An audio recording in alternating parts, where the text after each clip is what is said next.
I'm here in Merseyside today because I've been working with the police since the tragic death of Olivia on Tuesday. And of course, all our thoughts with Olivia and Olivia's family at this really devastating and sad time. There's a lot of activity that's taking place. There's a lot of policing activity. There's also a lot of support, wider support that's taking place right now as well. So I've been in touch actually since Tuesday with the Mayor of Liverpool, Steve Rotherham, but also the police chief here, so Serena Kennedy, and the team here, and a deputy in Critchley. We work together at a national level always at times like this, so there's a lot of national support that is going into the current operation. Now, obviously, it's all operationally sensitive. There is some incredible work that's taking place, and I actually want to pay tribute to the policing teams, the investigatory teams, but also to the family liaison officers that are involved in this tragedy right now. I have been working very much with the Mayor of Liverpool and the police chief to provide a lot of additional support, and I'd like to just talk about that support because this matters to the local community. So today I am announcing additional support for the local community, and I've been speaking to the Mayor of Liverpool about this since Tuesday, and it's very specific in terms of community support that will cover a lot of the trauma support for local families, for local residents. We call it trauma-informed approach, but help with the education community, so the local schools, in fact the school that Olivia went to as well.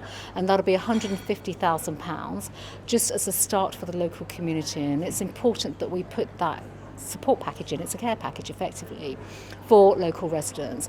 And then on top of that, because you've asked about what I call serious violence, so it's firearms in particular, but also weapons on our streets and in our communities. And this police force, Merseyside Police Force in particular, has got an outstanding record actually of dealing with serious violence over the last 3 years, getting more guns off the streets, but also getting weapons off the streets as well, knives in particular.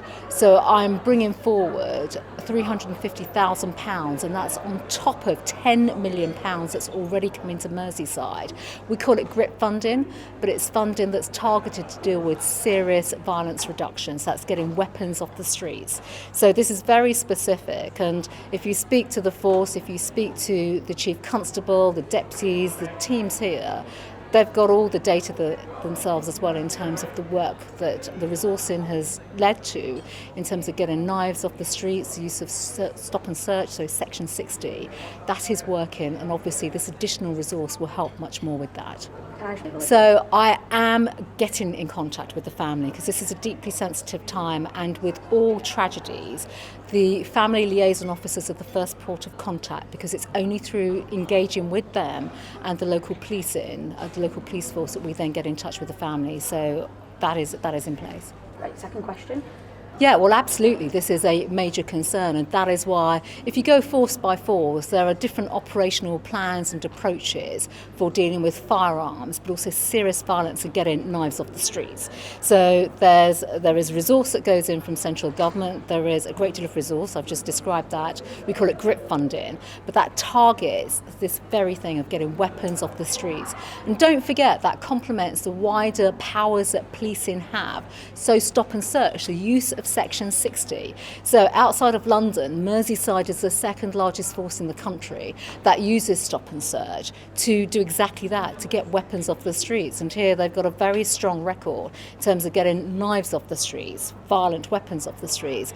And if you look at the period in question over the last 13 months, there's been a very low use of firearms in Merseyside because of the preventative work that Merseyside as a force have been leading on, which is very significant. And in fact, other national forces, other police forces are looking at a national level at Merseyside to look at much of the preventative work that they've been leading here.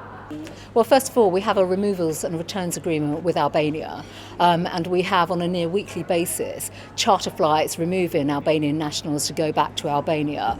This relationship is different because, number one, we have an agreement in place already, a removals agreement, and secondly, as of next week, we will have Albanian police officers coming to the UK to work with us on a lot of the intelligence sharing around some of the nominals, the gang nominals, the organised criminals that are involved, but also some of the data sharing that is essential on the individuals that are coming to our country illegally so that we can remove them in fast time.